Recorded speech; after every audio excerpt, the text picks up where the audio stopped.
पत्रकार महोदय देखिए, ऐसी स्कीमें सरकार बनाएगी, ये मेरे हाथ में नहीं है कि मैं स्कीम, देखिए ऐसी स्कीमें सरकार बनाती है। समस्याएं जब, ऐसा तो पहले भी नहीं था कि देश के अंदर जो है यहाँ पर जनधन योजना लाई गई, आधार योजना लाई गई, कितनी सारी योजनाएं लाई गई हैं। क्या देश के अंदर जमीन वितरण योजना नहीं आ सकती क्या? क्या योगी सरकार या भारत सरकार? आपका जो सवाल है कि क्या सरकार के पास किस प्रकार की स्कीम है, तो इसका जवाब ये है कि इससे पूर्व में, चाहे वो इंदिरा गांधी की गवर्नमेंट रही हो, चाहे मायावती की सरकार उत्तर प्रदेश में रही हो, और जिन लोगों के पास ज़मीन नहीं थी, आज जो 10-10, 15-15 बीघे के किसान हैं, तो ऐसा नहीं है कि ये कोई पहली बार डिमांड की जा रही है।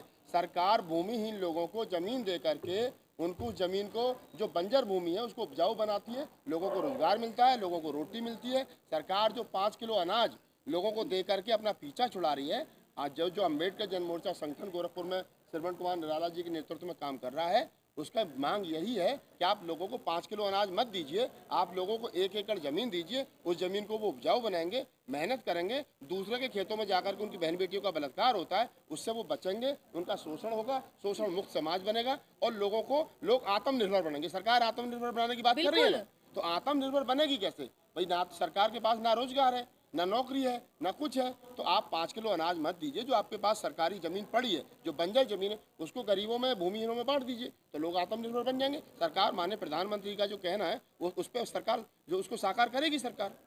दूसरा,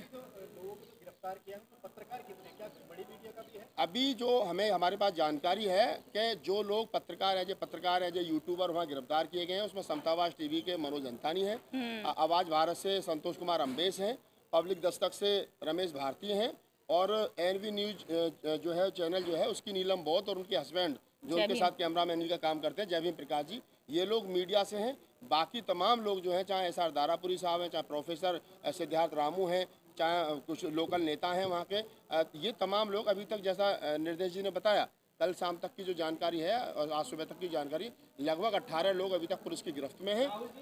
ये सुनने को भी मिल रहा है, आप पे आरोप लगे कि आपको विदेश से फंडिंग आ रही है। देखिए, ये कोई पुलिस का पहली बार कहना नहीं है। आंदोलन ये वाला हो, आंदोलन इसके बाद में और भी होंगे, आंदोलन इससे पूर्व में भी हुए। जितने आंदोलन सरकार से मानवता की, इंसानियत की और इस देश में अपने अधिकारों को बनाए रखने के लिए किए जाते हैं, सरकार उस पर यही आरोप लगाती है। और ये आज से नहीं, आप 50 साल पुराना कोई आंदोलन उठा करके देख लीजिए, उनको कहते हैं इनको तो चाइना से आंदोलन होती है। अगर इस देश का गरीब, मजदूर, शोषित, पीड़ित आंदोलन करे तो सरकार उसको कहीं ना कहीं माओवादी और नक्सली बताने का काम करती है। दलित करे तो उसको भी कहीं ना कहीं माओवादी और नक्सली बनाने का काम करती है। मुसलमान करे तो उसको पाकिस्तानी बताने का काम करती है। ये सिख करे और क्या नाम दूसरा करे तो उसको खालिस्तानी बताने का काम करती है। और अगर और बहुत सारे लोग हैं जिनको क्या नाम है, अब तो अर्बन नक्सल और अर्बन नक्सलवाद से और दूसरा बहुत सारे नामों से करती है। ऐसा नहीं है। इस देश का जो 85%, 88% समाज है, जो SC, ST, OBC, गरीब, मजदूर, शोषित, पीड़ित समाज है, जो भूमिहीन समाज है, वो अपनी मांगों को लेकर के 100 साल पहले भी रोड पर था और आज भी रोड पर है। और ये देखिए, मैं ये नहीं कह रहा हूँ, हमारे ही पुरखे ने कहा था कि जब सड़कें वीरान हो जाती है तो संसद आवारा हो जाती है। हमारे जैसे लोगों का काम, पत्रकारों का, एक्टिविस्टों का ये काम है कि हम संसद को आवारा होने से रोकें, और अगर संसद आवारा हो गई तो यही होगा। लिहाजा इस देश के तमाम मजदूरों को, गरीबों को, पीड़ितों को एक मंच पर आकर के इस बात को बुलंद करना चाहिए, अपने अधिकारों को रखना चाहिए और सरकार को आवारा होने से रोकना चाहिए। एक और आरोप लगा है कि आप देश के नहीं है, कहीं बाहर से आए हुए 3 पत्रकारों पे ये आरोप लगे।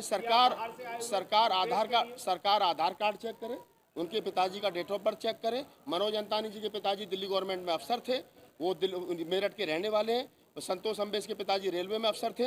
तो ऐसा नहीं है कि ये लोग चाइना से इंपोर्ट हुए, ये सब यहीं के रहने वाले। अब सरकार किस दबाव में इस तरीके की भाषा का इस्तेमाल कर रही है, वो क्यों कर रही है? मेरे फादर डॉक्टर थे, बुलंदशहर में जन्म हुआ, मेरे दादाजी सिलाई का काम करते थे, फौज, तो सब लोग यहीं के, बाहर से कोई नहीं है।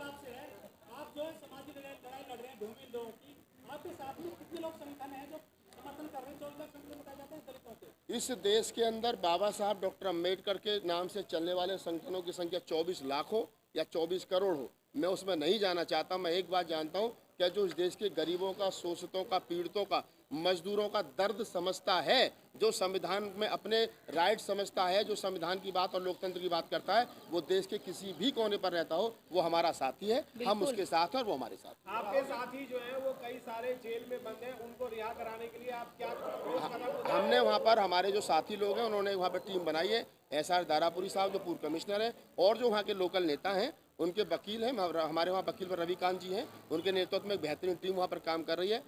एप्लीकेशन मूव की गई थी तो उसमें सुनवाई करने से अभी लोअर कोर्ट में लगाई थी तो रिजेक्ट कर दिया, सेशन कोर्ट में लगाई थी तो अभी 20 तारीख को ओपन सुनवाई ओपन कोर्ट में होगी। पुलिस भी अपना पक्ष रखेगी, हमारे वकील भी अपना पक्ष रखेंगे और हम तो कह रहे हैं दूध का दूध पानी का पानी होना चाहिए। अगर पुलिस को लगता है, सरकार को छोड़िए, अगर जुडिशरी को ये लगता है कि हमने गलती की है गरीबों की आवाज़ उठाकर, तो ठीक है, इसके लिए जो भी सज़ा मिलेगी वो देखेंगे संविधान के दायरे में। और अगर जुडिशरी को ये लगता है, न्यायपालिका को ये लगता है कि नहीं हम लोग ठीक थे, तो ठीक है, हमको बाइज्जत बरी किया जाएगा और हमें